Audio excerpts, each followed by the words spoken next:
ladies and gentlemen. Welcome back to the Registered Ranching Podcast.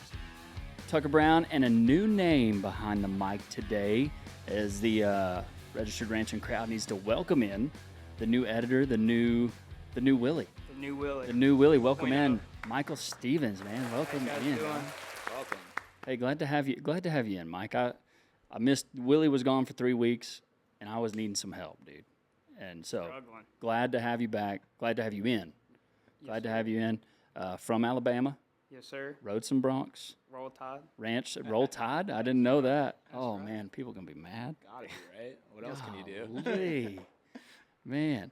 No, excited to have you in today, but we have a neat guest with us today that is it's important for all ranchers, even though I know we love tradition, Mike. I know we love tradition. And sometimes we let that tradition suppress our success. True or false? True. Okay. And I find that to be real true. And it's heartbreaking when you see those big ranches, old family ranches, the family farms, that financially things fall through the gap, whether it's generational planning or just finances.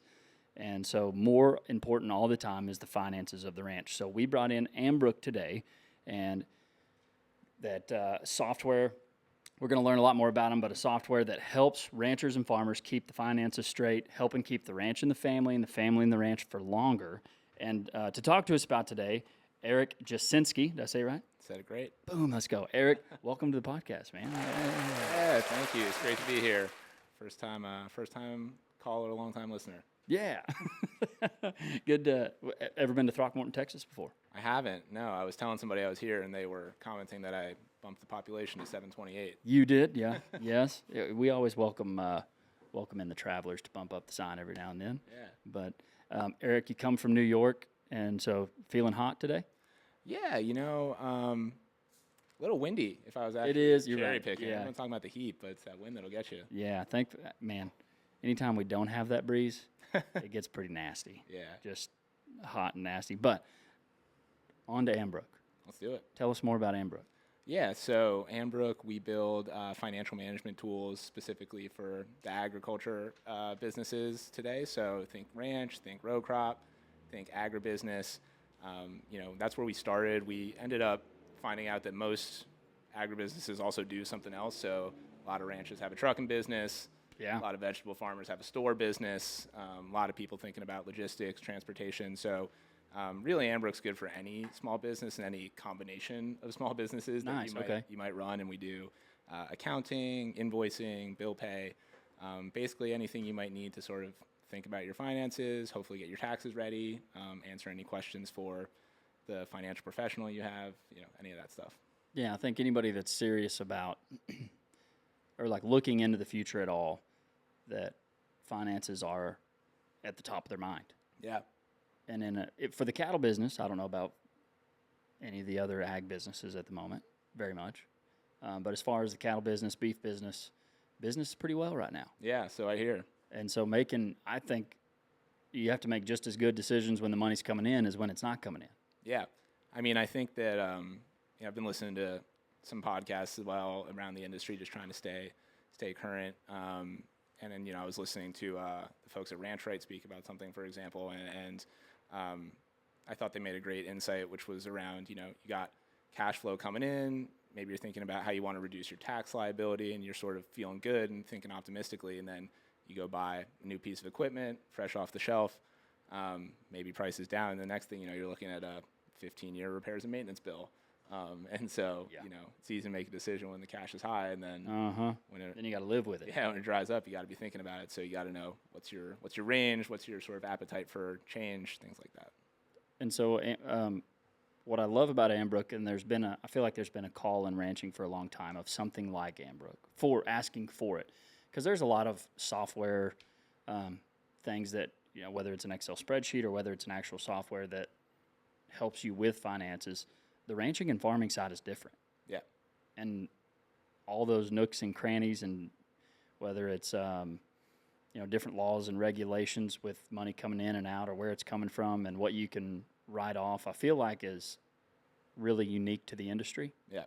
And so something like Ambrook, I feel like has been needed for a long time. And now, what'd you say, about 4 or 5 years Ambrook has been around? Yeah, that's right. We started out early COVID days. We were focused on helping folks get grants together for CFAP, the food assistance program running during COVID, and so that was kind of the origin story. But it's one of those things company starts, you get involved, you start trying to solve one problem, and then you kind of unearth a whole separate set of problems, which is that the lift to get those grant applications ready and to get all those documents for the government was like, get your balance sheet together, get your taxes together, and those were the things that were actually holding most people up from taking advantage of those programs. And so, yeah, it was kind of a sort of call to action from an unexpected direction, maybe. Sure, Yeah. sure. And what do you do with Ambrook? Yeah, so I'm a product manager at Ambrook. That is, I've been doing that job for about 4 months now. I was originally on the customer success team, so for a lot of my time at Ambrook, I was working directly with our customers, and that's both our actual owner operators and as well as their bookkeepers, any of their financial professionals, and just trying to make sure that the software is doing what they need, answering any questions. Where's this button? Where's that thing? And now in this role as product manager, I started to interface more with the engineering team and kind of try to aggregate all the different things folks are telling us from different businesses, different verticals, and saying what they want to see us do next, and try to figure out, what is the thing we need to build, what has to be special about it for the people that use our product, where we have opportunities to make people's lives better where they weren't asking, all those sorts of things. And so, yeah, it's been a really rewarding role, and I feel like I learned a lot about a lot of different stuff. What's the website? Ambrook.com. So I was looking at Ambrook, the website for Ambrook just the other day, and it shows a map of all the people that are using the software. Yeah. Everywhere. Yeah. We it's funny. We had this running joke internally. One of our sales guys, we told him that if he ever signed an oystery, I think that's the word, that we would go visit them. And we signed up an oystery the other day in Alaska. Whoa. And so, real 2 for 1 there. Yeah, for real. Do you get to go out? We haven't done it yet. Oh, shoot. Well, you have to invite me when you go. So yeah, that was part of the contract when you signed. Yeah, so yeah. If we got oysters, you were first on the list. Go, Bring me a bag. Yeah, bring me a bag. Fry a couple up and travel with them. Oh, man. Yeah, but there really are. You already have a lot of people. And you're working directly with the customers. Is that right?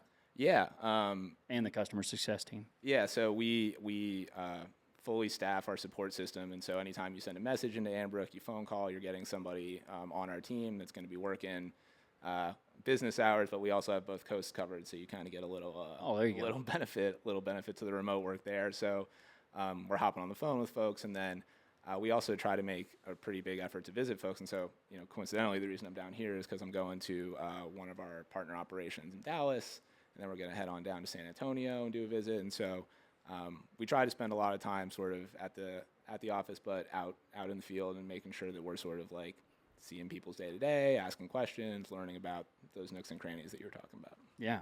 Well, that's neat. And I feel like it takes that to make. I can't say that agriculture is the most progressive when it comes to finances. Yeah, I mean, it's funny. I think it's like, in some ways maybe, but I think it's almost like an understated sophistication. It's like there's big liabilities going around the business. Yeah. Like there's a lot of investment in fixed costs, variable costs. Like Ton. You're making a lot of implicit decisions about what you think about the future when you're making operational decisions. And so, like, I think that something that works for us and I think has helped us resonate with a lot of people is sort of a feeling of familiarity with the concepts that we're trying to say are important, and maybe just trying to help people like get at those and sort of verbalize them, write them down, express them, and do all those things. And so, yeah, I think that's one of the things that's been really interesting and maybe attractive about like working with ag businesses in particular. Is like there's a lot to unpack there. And before I move, I almost missed one part. I want to talk about your background, because people in ag do like to work. They like to know who they're working with. Yeah. And not that they're going to be specifically working with you, but since you're here, tell us about you. Yeah, totally. It's funny. I was listening to another episode of this podcast actually about first-gen ranchers and some of the experience about like folks bringing in first-gen ranchers. And for me, anyways, like I went to school in the Northeast. I did economics. I had minored in film, loved being on a podcast and seeing some cameras and mics set up. And coming out of school, my main focus was to work for startup companies, sort of at large. I worked on some greenhouse operations in Florida. We were doing wholesale sales to distributors. We were doing direct sales to customers, but we were definitely focused on like agricultural operations. And then coming out of that, I did that for 4 or 5 years. So sort of like had a tour of duty and the type of thing that maybe I didn't expect coming out of school. And then joined Ambrook about 2 years ago. And in my previous roles, I've always had sort of like the financial professional lens, like I am the bookkeeper or I am the controller managing bill payments and things like that. And so coming to Ambrook, it was a nice thing I happened to enjoy for whatever reason with a set of folks that I also enjoy working with, that nice intersection. And so that was the thing that made me start working at Ambrook. But since we've been here, like I said, we try to visit a lot of customers. A couple folks on our team took the Ranching for Profit course, and we've done a lot of work sort of like understanding those processes. We have met with folks from like the King Ranch Institute to talk about, cattle best practices. We sponsor the Farm Financial Standards Council. And so I think coming back to my original point, like over the 2 years that I've been working sort of at Ambrook, I think have been fortunate enough to get a lot of sort of guidance and helping hands from folks, especially in the livestock vertical, which is where I spend a lot of my time thinking about. And so a little bit about where I've been, maybe a little long-winded. Okay. No. But important again, just that if I heard it right, you've been more on the livestock side of the customer base for Ambrook. Did I understand that right? Yeah, I mean, I think yes and no. I think like you can't really say that we don't split our customers up by type, but I think with livestock and with things like animal life cycles, like what is the breeding cycle, sort of what are the different places that you can sell animals, what's the difference between a heifer and a cow, and sort of just trying to like get schooled up on those things. That's where I've sort of spent some time getting up to speed over the last year especially. Yeah, nice. Yeah, because we kind of have our own language. I mean, every industry does, but it's wild. I will say at first I was stumped. My first, I went to CattleCon, the NCBA. Love that place. Yeah. Love that convention, by the way. Yeah, it was great. We went to the one in Florida 2 years ago. It was pretty early on in my Ambrook career, and I just remember Googling, being like, "Oh man, I gotta know the difference between a bred heifer and a heifer," like those types of deals. Oh yeah. You kind of got thrown into the fire over there then. Yeah. Then I learned about all the different types of Wagyu, and I was like, oh gosh. Oh yeah. Everything. And so, what do you think Ambrook because it's kind of hard to get people excited about finances. Yeah. I mean, would you agree with that? I would agree with that. Yeah, I would too. It's a travesty. It is, and farms and ranches being family owned. Then you're asking your family to talk to each other about finances. That's even harder. Yeah. And so what is it about Ambrook that you would want those families to know about? Yeah, I think it's a couple different things, and maybe part of it depends on who you're speaking to in the family. I think for one, especially with folks that are thinking about like transitioning generations, for example, we have a mobile app. We're very much like a sort of like on the go app first company, and I think that having a good mobile app, the ability to upload receipts from your phone, the ability to do everything on the cloud, there's a lot of sort of like aspects of the modern technology that and just kind of it's hard to put a super tight description on, but the way the thing is laid out, like we call it a bill, we call it an invoice, your transactions are in this screen. And we try to sort of minimize like accounting jargon, for lack of a better term, in the app. And so for folks who have never looked at a general ledger before or never thought about an accounting term, it just feels like categorizing the things you spent money on. And so it's got this approachability to it, even though under the hood you have like all of the nuance of an accounting system. And so I think it's been really great about helping folks who are the next generation think about having that conversation and like get excited about taking ownership over the finances of their operation. And then conversely, I think that a lot of those same benefits do actually appeal to the older generation as well. And it's, maybe it's like for the longest time they've been giving their receipts to the bookkeeper at the end of year and getting back a tax return with no sense of like what's going on, or maybe they're looking at their Schedule F, but within repairs and maintenance, you've got tractor repairs and maintenance, auto repairs and maintenance, fencing repairs and maintenance, and I think that oftentimes this thing around generational transition,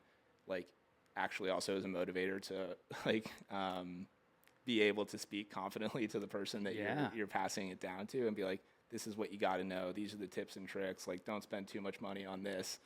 And so I think that actually a lot of the sort of like family dynamics are kind of, it sort of brings people together to step into this sort of shared space and like think about the future very quantitatively. Yeah, great point. I mean, I totally agree. Yeah, like I said, if you're thinking about the future at all, I think finances are one of the first thing that's on their mind. Yeah.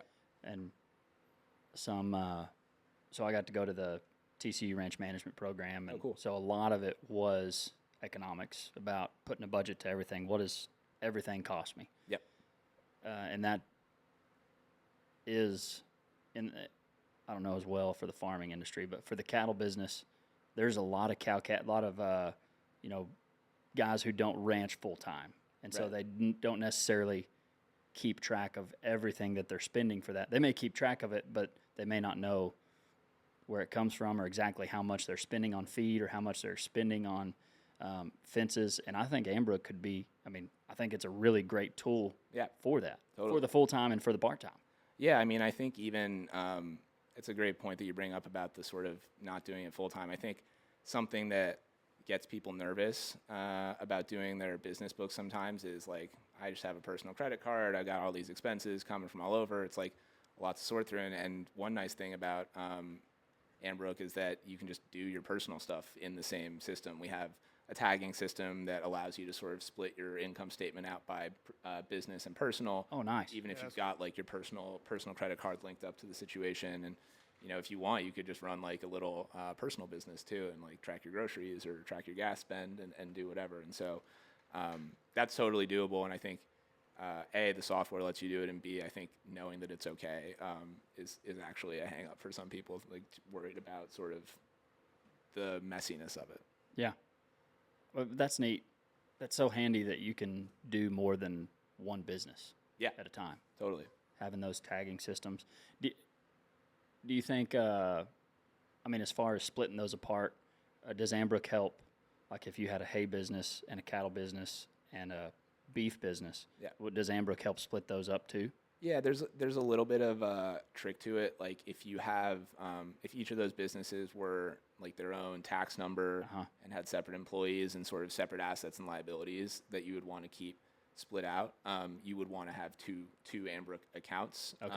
So the personal example works because like it's sort of a shared liability. You're not worried about that. Like the trucking example, for example, a lot of folks will maybe have Ambrook for their main operating account, big inflows, big outflows, and then maybe they got a trucking company that they have, own LLC, shielded assets, shielded liabilities. You don't want any like commingling or anything like that.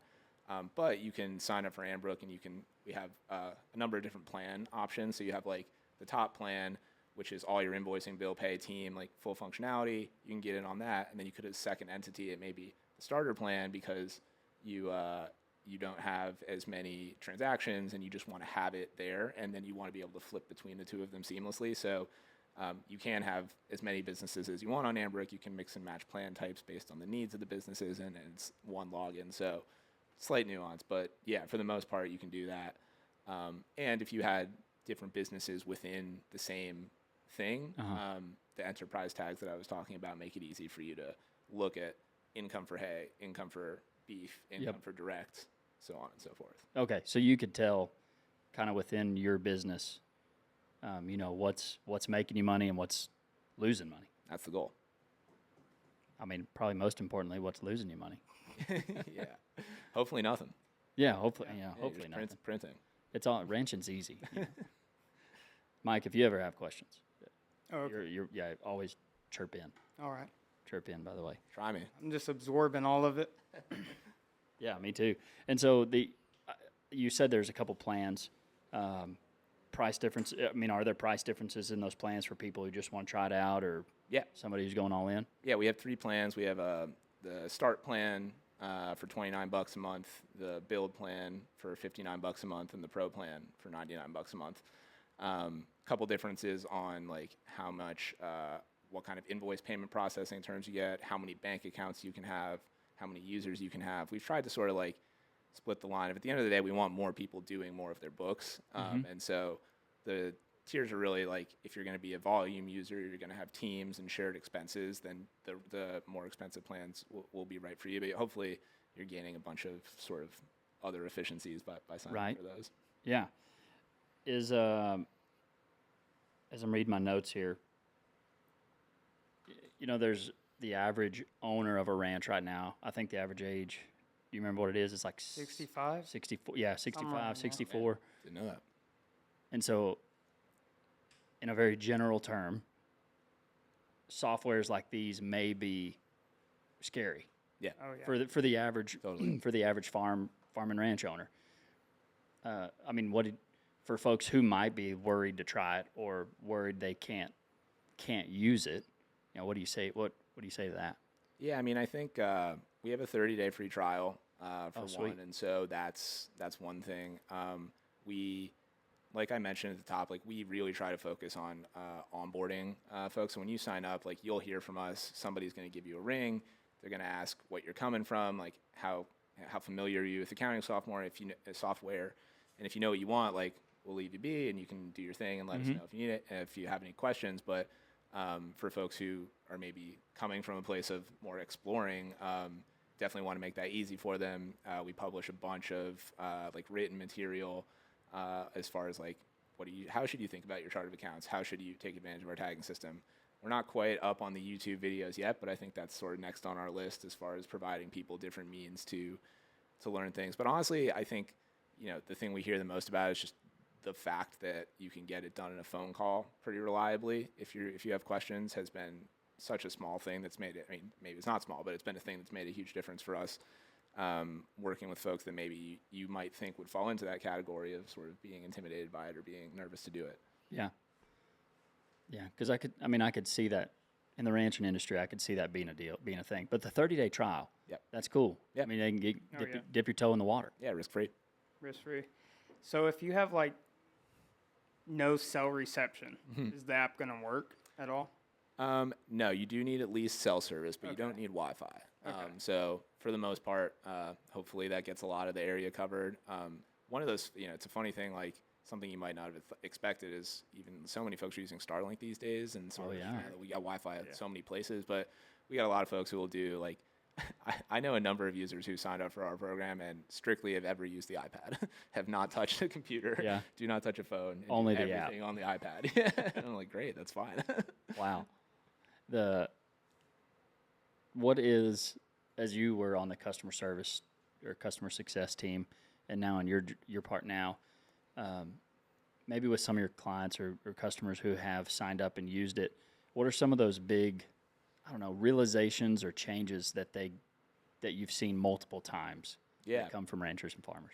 Yeah, I think that a lot of folks, there's different, I mean, as you guys both know, it's like there's so much seasonality with the mood of an agriculture operation. And so a lot of it's the time of year and sort of when you're getting that moment. You sign up in October, November. Actually, those people kind of put it off to more like you sign up in March, you know, you got a deadline coming up in March a month. with April, yeah. Yeah, all of a sudden you're like, wow, that was easy, or wow, I really like loved that receipt feature, and I found the ability to like catch up and get up to speed. So refreshing versus you get to roundabout now and you get people sort of like able to look at their cash flow at a high level, even if you haven't done all your categorization, just total in, total out, like rough sense of the world. Some folks are fully up to date and can say, you know, wow, it's halfway through the year and I've overspent in some category. And so I think that those are the two big spectrums. It's sort of like feeling an aha moment about how not stressful the consolidation has to be, and feeling a lot of comfort and or empowerment, just like in the middle of the year being able to be like, yep, got it. I know this number, I know that number, and it's available to me without stressing. So you're seeing that in real time. Yeah. All those numbers in real time. The receipt deal seems really handy. Yeah. Because I am the worst at keeping them. Then by the time I get to them, they're crumpled up and I can't read half of it. Washed them. Yeah, or lost them. And so what is it just, what does that app look like as far as helping on the receipt side? So we have just a regular old app. It's on iPhone and Android. So the app you could do your bookkeeping from that, but there's a receipts button. It connects to your camera. You just snap a picture of it, and then it stores it. So then if you go to your computer later, like the file will be there. Yeah. So you don't have to you just have to get the thing in the system and put it off till later, and then you don't have to actually say this receipt was for that at the moment. And so just kind of set it, forget it, and then we have computers that will basically suggest we see a receipt, $20, and then we see a transaction for $20. We can give you a little thing, be like, hey, this is probably for that. If you want to, that's good. If you want to link them up, and then you can export it, so you have like an Excel file of transactions, a link to the receipt, if your account would prefer to sort of like check the tape. Mm-hmm. Yeah. So there was a lot of guys that I worked with at TCU that are managing a ranch, but they don't own it. Mm-hmm. 4 guys who are working for maybe what's the right word I'm looking for? Like a absentee owner. Sure. I feel like Ambrook could have a place just from the manager's side. Yeah. Of just being able to answer any of those questions from the owner. Totally. Yeah. I think the owner can see it. Could the owner see it live time too? Yep. Like everyone can be logged in at the same time doing stuff, and you can leave notes and ask questions. Like you can put notes on transactions and do all sorts of little things like that. Oh, that's cool. Yeah. Yeah, I could see that being really handy. Handy. Yeah, and then I think honestly, like maybe like jumping around a little bit, I think that something we definitely think is that, especially when you have that type of dynamic going on, like there's a real opportunity for folks like you're working you're managing ranches for a number of folks, right? Like I think that for a long time, folks think about that as like a hired hand essentially, and like you have all the data and you have all the information, and like you can convert that to be like you can become a financial professional because you know how many cows there are, like you know how much feed you're spending, like you can sort of like you should be able to be a better operator by like doing some of the legwork on the financials, and like you probably know about cost centers, profit centers, support centers, like keeping track of all of these different spend ratios and whatnot. And I think like one of the reasons we've had a lot of success with owner operators is because it like lets you bridge that gap about what's going on and how does it connect back to my finances. And so we've got folks who do ranch management that also use Ambrook and see Ambrook as a tool in their tool belts to be like a really high value add member of that team. Yeah, absolutely. Wow.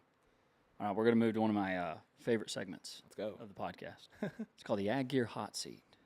And if you were wearing ag gear, the seat wouldn't be so hot. But that's why we're wearing ag gear. That's why Mike and I are wearing ag gear. Keeps you cool. Go to the website, use code Tucker Brown, get a 15% discount. Do it. Try it out. Because you won't wear anything else, or you will regret when you do, especially if you're in Texas. Or if you're in that, what'd you say, the heat wave that came over? Yeah, if you're just walking around in the cement on a balmy northeastern day. Yeah. So I got some questions for you from the audience. All right, excited. And we've got some good questions. And some apply to Ambrook and some apply just, I guess, to finances in general. Sure. And some may have a vague answer. I don't know. We'll start with this. For someone looking to get into the business right now, how much, and this is very regional, I understand, how much does it cost to purchase and maintain a beef cow? Yeah. I don't know that at this moment in time, my suggestion would be to go load up on a bunch of beef cattle that you bought on the market. Just from what I've been hearing, it feels like you could be subject to some volatility. Again, not a fortune teller, but just kind of the things that I feel like I've been hearing. I think in general, though, the nice thing about tracking your expenses is expenses. I mean, you got feed volatility, so let's pull that out for a second. Like if you can budget variable costs of anywhere between $700 to $1,200 to put a wide spread on it, you can probably think about that as like the amount of cash, you need to be ready to mostly cash. Some of that's like opportunity cost, but that's like per animal, right? So it's like you want to run 10 cows, you better be planning for at least 10 to 15,000 in variable expenses, right? Yeah. And again, that could be like the money you didn't get working a couple extra shifts off farm or doing things like that. So then there's that. So you can think about that in isolation, but then obviously I think the thing that is hyper regional is like, how much are you paying for land? How much are you paying for interest on the note that you needed to buy those 100 cows? And a lot of things like that. So I can't say I have a good answer because I think, who am I to tell people how many cows they can or can't or shouldn't have? Sure. I think I do know a statistic, which is, I know a statistic, but I don't know a cold, which is like the overwhelming majority of beef cattle operations in the U.S. are sub 50 cows. So a lot of folks who get started in this are starting it more on the side and working their way up. And then I also know from person on my team who has a ranch that I think the number's around 40 to 60. You probably know better than me. There's like a number where you can reliably fill a trailer and the shipping cost. It's like that's the number of cows where you're like, okay, I'm maximizing the efficiency of you're not leaving open trailer and paying the same. Yeah, so it's around that 50-ish Yep, mark. depending on weight. Yeah, I mean it's if you've got a 1,300 pound fat animal, it's going to be less. But that it seems like that when people are shipping yearlings, if they can get 40 to 60 mark, depending on the weight. Yeah. That's where that efficiency comes from. But I think that, 47, I think, is the national average. That's like something like that, yeah. 47 head is the national average herd size. But what I do, maybe we don't know what it costs specifically for this person that's asking. But the important part, I think, is that there's probably a lot of people who don't know what it costs, what their cow is costing them a year. Yeah, exactly. And Ambrook is an answer to that. Yeah, Ambrook's an answer to that. And like Ambrook's also, I think some of the things that are interesting is like Ambrook is a tool to do this, and Ambrook is also like the principle behind it. I think like we're not, we didn't invent the principle or anything like that, but it's another place where hopefully you're getting some of the things you might have learned at TCU or some of the things that like you find at an extension. Like we're not reinventing the wheel here, but we are packaging it in hopefully the useful context for you to do something. Mm-hmm. That's good. How can I determine? Shout out to the Tollison family here for asking this. How can I determine the best depreciation strategy for my operation? Yeah. Definitely a loaded question. I think there's a lot of CPAs that are looking to get some hours on this one. But I think like so many things with your finances, a lot of it's personal. But for example, one of the benefits of doing your books over the course of the year, right, especially looking for things that are asset purchases or investments in inventory, is you don't find yourself there in December with a $90,000 cash surplus that you want to immediately go out and purchase something and throw the max depreciation schedule on it, and then maybe end up with that big repairs and maintenance bill down the line or something like that, right? So I think doing more planning over the course of the year lets you, on the margin, not do some sort of like big swing depreciation effort, but instead lets you maybe buy a little bit more minerals, or maybe buy something smaller that is more like additive to your operation. So I think in general, I would say that like depreciation, and I think with cattle, especially when you have the carryover provisions, right? Like you have a lot of, especially if you're in the stocker business, you have a lot of flexibility about when you hit that purchase expense on your taxes. So like there's good tax regulation in place to help you. If the goal of depreciation management is minimize the amount of taxes that you pay, like there's a lot of flexibility with that in the animals already. So maybe the answer is do not rely on the new truck to be your answer to that question, and sort of look for smaller, more additive opportunities to manage that over the course of the year. Sure. I felt like this was a good question because there's probably ranchers that are already using a different software. Yep. And this question was, can you pull data from other platforms so you don't have to restart from scratch? Yeah. So we, the long answer is yes. We have a number of different tools you can do to basically import historical data That's another thing that our support team does is you send us spreadsheets and things from your old software, and we can help you get that uploaded. Maybe unsurprisingly, like the big companies are not like dying to let their data out into the wild for people to do. So it's a work in progress for us, and I think by the end of the year we'll hopefully have we have pieces of it that are streamlined, and we're always looking to build to those. But I think the short answer is that if you want it done, like we will work with you and figure out what's doable, what's not. And some people are fine just cutting off their books in a different platform as of a certain date and then starting anew. You can always save those returns and save those financial statements, and it's not a huge loss. Right. As long as you can analyze it later. Yeah, I feel like that being able to have that phone call is super helpful on the whether it's the app or that information. That's pretty neat that Ambrook has that available. And you said coast to coast, so what's that from? We're in Central. And if you're in Central Time, you could call at 7. Yeah, definitely. It'd be like 7 to 8 or something. Yeah, it's 7 in the morning to 8 at night. Yeah, I mean, I think Plenty of time in there.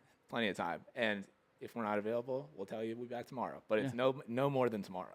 Yeah, no more than tomorrow. I like that. Yeah. I like that. Well, welcome out of the Ag Gear hot seat. You did good. Great. I feel cool. You made it out. And there's some Ag Gear in this in Mitchell's Saddle Shop if you need some. On your way out. Going shopping. You're gonna have to check it out. What are some of the biggest changes that you see your customers make whenever they find their finances, or maybe what's the biggest surprise that they find? Yeah, I think that like with a lot of things, I think two spectrums of answers. One is somebody finds surprise that they were able to do this thing that otherwise felt so unwieldy to them, and people sort of, I think it's what I was talking about before, like they're like, oh, I can do that. It's like I've actually been doing something like this all my life, and I've never had a name for it. Sure. So there's that. I think the other one is more around finding the leaky bucket problems, like, oh, I didn't realize that I run a dairy operation. I sell cheese. I didn't realize that my dairy is losing a ton of money because I undercharge myself for the milk for my cheese, just to give one example, right? The same applies for hay, but I feel like that's a little too on the nose, right? Too familiar. So it's really like finding when you bifurcate all these things out, you get a real clear sense of what's got to change. So maybe they'll shut down a part of their operation, or maybe they'll invest more in direct marketing for their beef, or so on and so forth. One of the things that I think prevents farmers and ranchers from doing this is the time it takes. Yeah. Getting all the receipts out, knowing the laws of how much you can depreciate or can't, at what age, and that's daunting. That's a daunting task when you don't have all those answers. Yeah. And you have to look. And if you're like me, you have to look them up every year, every time you go back to it in March or April. Yeah. When that deadline's coming, how much time can this app save you? Yeah, I mean, I think that we've had somebody, like, an extreme example is we've had somebody report getting from like 15 hours to 20 minutes for a year. For a year. Because they were doing things over the course of the year, and it was snap, run a report. I will say, like, what we're not here to do is tell you don't need an accountant. And I think when it comes to depreciation and tax law, and like there's a number of things that it is really good to send to an accountant. And like you should plan on especially for complicated businesses, like you should take advantage of that.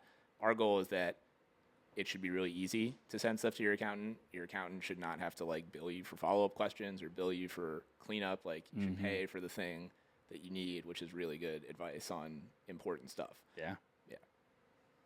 Yeah. That is from that time span of 20 minutes that's pretty big. Yeah. And that pays for itself no matter which of those three options you purchase. That's the goal. To have. What is, for someone who is worried about using a software, what are the things that you say to them that maybe farmers and ranchers understand better than anybody else? Yeah, I mean, I think that farmers and ranchers understand. And maybe I asked that wrong. No, I mean, I think it's a fair question. I think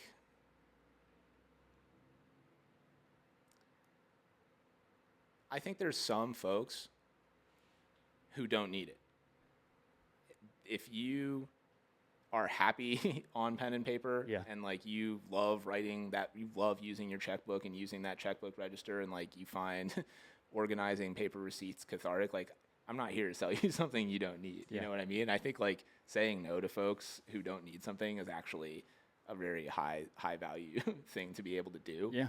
And so it's like, if you're really worried, like the computer literally causes you stress, then you might not need it. Right. And if your business is running all right, that's okay. And I think like a lot of it's a function of size, right? Like I think there are certain sizes where it's not unreasonable to do things the old way. I will tell you all day about why it's low risk and why it is benefit and all of those things. But yeah, so I actually don't know if I kind of directly answered the question there, but No, but you brought up another question. So, so when people are looking for like, why should I? You know, I do have trouble. I do spend a lot of time, you know, doing all the paperwork myself. What are the 3 things that Ambrook helps with the most? yeah. Number one, receipt management. It's something that almost everyone has to do, regardless of size, whether you're an individual, whether you have employees, etc. Number 2 is actually the cloud access. I think that for folks who do have an accountant, a financial professional, it's so much easier to have that relationship when you don't have to wait for somebody to drive 2 hours out to your site to look at your desktop file, and that's the limiting factor on how often you can get assistance, right? Like that's just not, if you're engaged in that kind of a relationship, should be a no-brainer. And then I think the third is if you're sort of like thinking about it as a little bit more than just a hobby, right? Like I think that that's a thing, you know, like we were talking about, there's so many beef cattle operations that sit right in that middle ground, and like people want to take that step. And if you talk to somebody about their business and you can kind of like just ask them a couple of questions about what they do, and the sort of complexities speak for themselves, they can be, it's like if you point a light at the things that you think are where financial analysis could be beneficial, like what do you do with that hay that you grow? Do you just give it to your cows? Like, could you be selling that? Do you know the price of feed? Things like that. People kind of come around, they're like, wow, yeah, I actually do really want to know that. And so you're just kind of talking to them about things that they're already thinking about, but sort of saying, but you could answer that. And I saw on your website where you kind of had, what is it? It had kind of stories from others where they thought they knew their finances, but after using Ambrook, they changed their business plans. Yep. A lot. Yeah. And that was pretty surprising to me. I mean, it feels like sometimes we do things just because that's what we've always done, and we think it makes money. You know, whether it's hay or whether it's trying to retain ownership and feeding our own cattle. Yeah. You know, I think that's becoming more of a thing people are interested in, and knowing that's a great way to lose money. Yeah, exactly. You know, owning and retaining ownership and not knowing what feed costs, what corn's at, how much your cattle eat, or how death loss will impact your bottom dollar greatly. Now it's just got me brainstorming on what I'm going to do on my 30-day trial. Well, I got a great example as I was just actually speaking with somebody, a ranch manager or a ranch advisor that's on the platform that we work with, and she was telling me a story, and she was basically talking about this dynamic of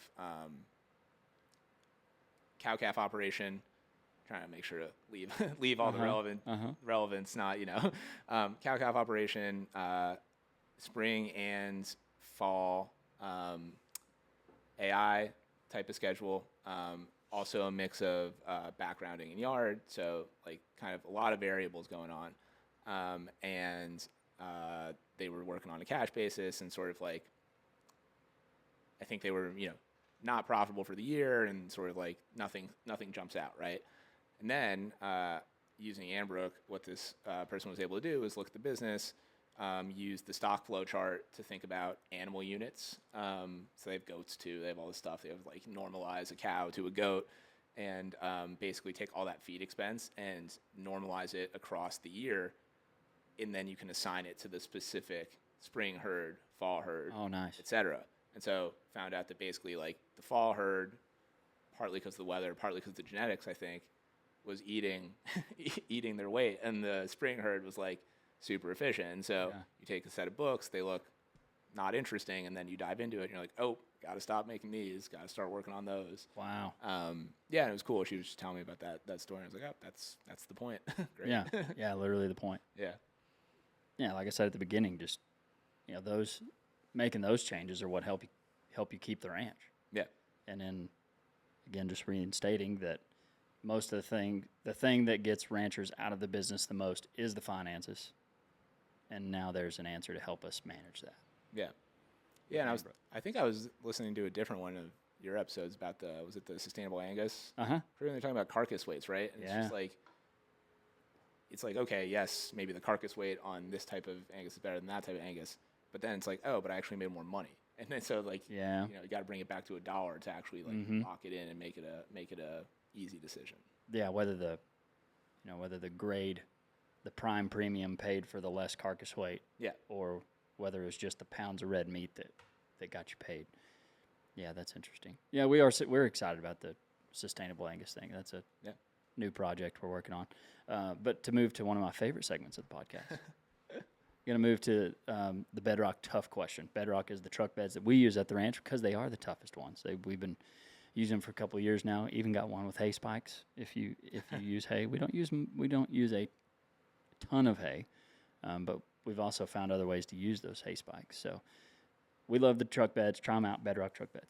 What is the toughest thing about your job with Ambrook? Yeah.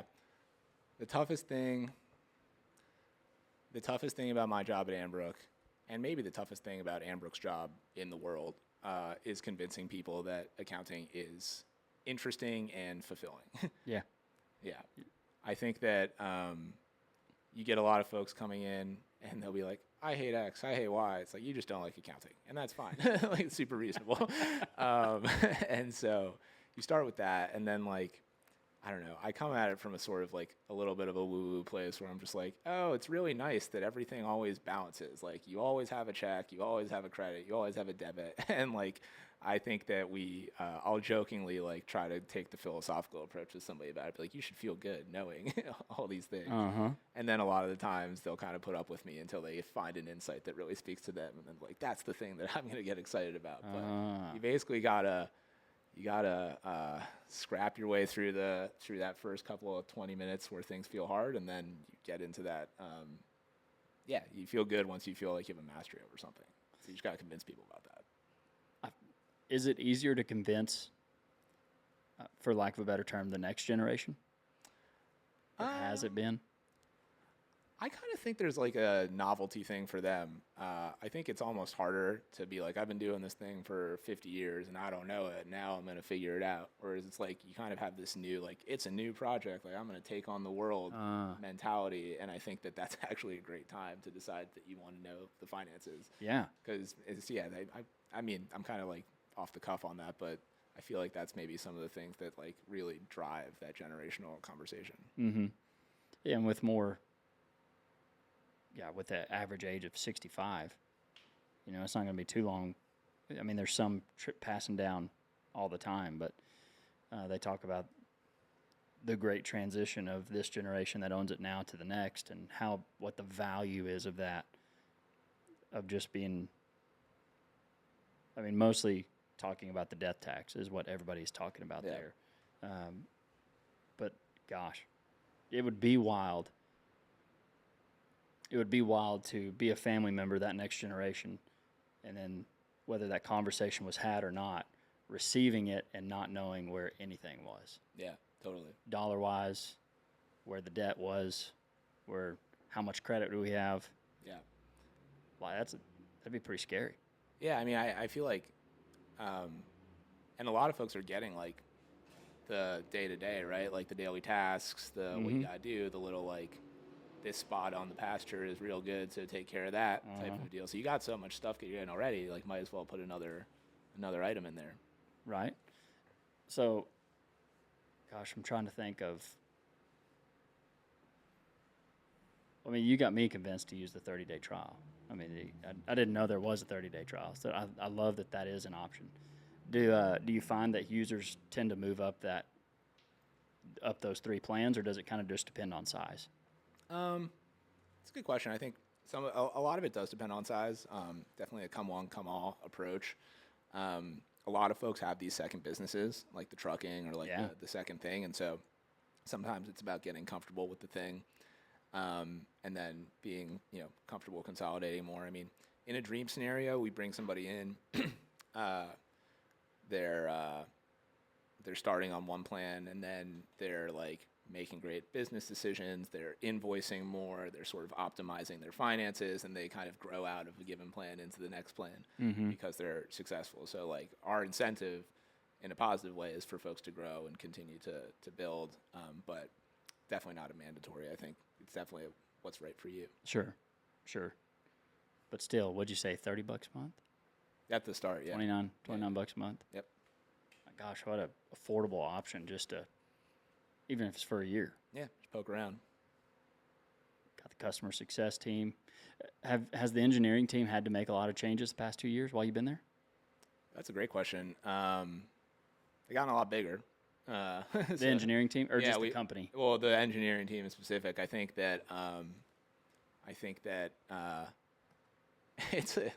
it's like hard to. I'm trying to think of a good comparable, but it's a lot of product. Like there's just a lot of stuff going on. You can't mess up somebody's books. Like you got to have that stuff right. And then between the bill pay and the invoicing and the debit cards and and anything else, we've been working on inventory coming later this year, embedded in the app. And so, like a cattle inventory.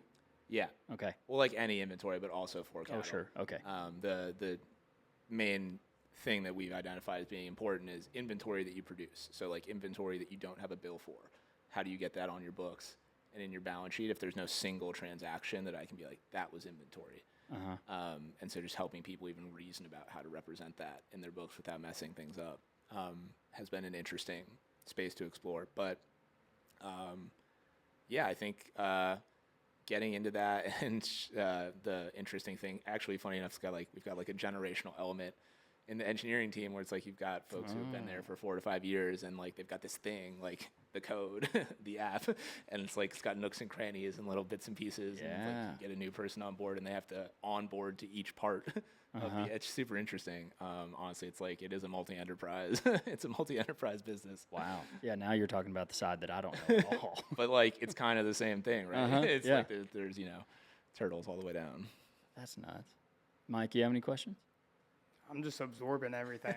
This is interesting. What was, Mike, we liked their, oh, shoot. It was like the mission statement or. Wrangle your livestock, not your finances.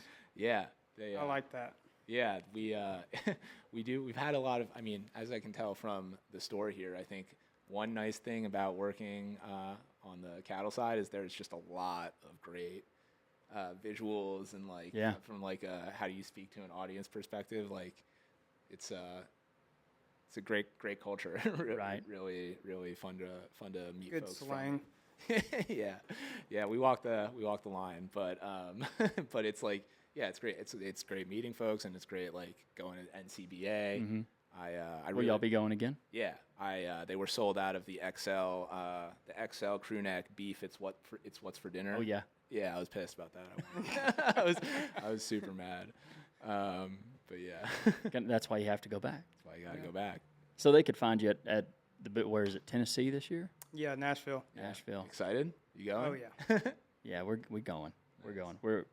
I've actually never been to Nashville, so this will be my first time. It seems like since COVID, it's been in the South. Like it's been Texas like 2 or 3 times. The Orlando one had me surprised. That it was over there? Yeah, I was like, okay. Yeah. Man, there are so many cattle in Florida. Like you had south of Orlando, 15 Okeechobee. minutes. Yeah, and it's just. Have you been to Okeechobee? Oh yeah. Yeah. I used to live down there. Oh, cool. Very nice. The old Brahmins, Okeechobee Brahmins down there. And them Gators. God, yeah, that's Football Gator country. team Yeah, I was about to stinks, say you were in enemy territory. Oh, I down there was. being a Roll Tide fan. Oh yeah. God. What were you doing down there? Trade school. Cool. Yeah. So that was fun. Nice. Got to do some roofing down there. Fall through it. Yeah. Yeah. That's a hot place to do roofing. Well, I did plumbing. Oh, okay. Yeah, They I need fell through a roof. Fell through a roof. Yeah, working that's on right. plumbing. Had a heat stroke. Oh, damn. Yeah. Bad news. Probably a hot commodity in Florida, plumbing. Oh yeah. Oh, it's got to be. It's got to be. With as many people are moving there all the time. Yeah. Yeah. It's packed down there. Yeah. Yeah. Anywhere around Orlando and east. Anyway, we hit a rabbit hole Sidetracking. there. Yeah. Well, what have we not touched anything that people need to know about Ambrook? Can I look at my phone? Yeah. Yeah. Check it out. Yeah. Get your notes right. That's a good question. Yeah. I just want to make sure. But there's a Instagram handle, Ambrook Ag. You can follow him on there. You're going to be able to talk to him at NCBA. And we'll be there. Mike and I will be there. You know what day it is? February Yeah, it's always in February. 4th. 4th-ish. Yeah, somewhere around there. We'll find out. 6th-ish. Yeah. It's always first. It's like the first week of February. It's like Okay. the week that people have off from doing stuff. Oh, yeah, right. Yeah, it makes sense. But in Nashville. That'll be fun. We'll be heading up there with Corteva. This is who we're going with. Okay, that'll be cool. Nice. Yeah, nothing for me. I think really enjoyed jamming on it, honestly. Yeah. Well, if anybody could remember one thing about Ambrook, what do you think it should be? If anybody's going to remember one thing about Ambrook, it's that doing finances is fun. You should be doing your finances, and you'll enjoy it on Ambrook. You'll enjoy it on Ambrook. That's a big statement. Yeah, you'll enjoy it. Yeah, I can't say I love finances, but being making a new business has made me more interested in it Yeah, you might enjoy it on than Ambrook. ever before. Might enjoy it on Ambrook. You're more Yeah. likely. Well, Eric, thanks for joining us Yeah, today. Because Great. yeah, this was. I think this is one of those episodes. Maybe less storytelling, less cowboy, but definitely more business. And we're always looking through the binoculars at the ranch of how to keep the ranch in the family and the family in the ranch. And Ambrook is a piece of that. Yeah. Is it the answer to everything? You've said it. Probably not. But it is a piece of success. It could be a It can piece of definitely success. help. Yeah. Yeah, and I find that really neat. Ambrook.com, Ambrook.com. where they can find it. Get the customer service team. 30-day free trial. 30-day free trial. I'm going to be signing up. Love it. But anything else, Mike? No, sir. Well, I do always like to end it with like a Bible verse that I've been focusing on lately. And you got to go to our church Sure yesterday did. while Loved all it. of us were gone. Loved it. Yeah, no, but your first day here or like second day in Throckmorton, and none of us are here. Yep. That There's some cool people there. yeah, good Everyone's folks. so nice. Good folks. But my wife and I have been in Romans 8:28, which is a lot of people's favorite. I've been in Romans too. Yeah, it's Romans 8. we know the thing. Wow, Romans 8:28, and we know that in all things God works for the good of those who love Him, who have been called according to His purpose. Amen. Reassuring. Amen. Reassuring. Great. Hey, Eric, thanks for That's a long. New York's a long way. Yeah, just to see you. Yeah, just to, we'll go with that. Just to go to the country cafe and see the Tucker Brown number Did 7 you go? posted Did on the you wall. went? No way. Yeah, I thought you'd like that. I got a picture of it. That is hilarious. Yeah, great omelet. Yeah. Oh, I do love their breakfast. I do love. That is. I did not know you ate there. That cracks me up. It's the universal thing, eggs. It is. It goes for everything. No, the country cafe. If you do come here, great breakfast, and some of the best people in there because they do a deal during the summer where kids eat free out of school. Great. Why not? For a small town community, it just means a lot. And if you're on the football team and you win a state championship, you get to sign the wall. Number 7. Number 7, and you saw it, dude. That is funny. Golly. Hey, Eric, thank you, man. Appreciate it. I see that picture. Yeah, you're gonna have to see it. Oh yeah. Thanks for listening to the Registered Ranching Podcast. Check out Ambrook. Sign up for that 30-day free trial. Check them out at ambrook.com. And while you're on the website, go ahead and go to registeredranching.com. Get you some merch. But until then, ladies and gentlemen, we love you. God bless. You stay classy and ranch on.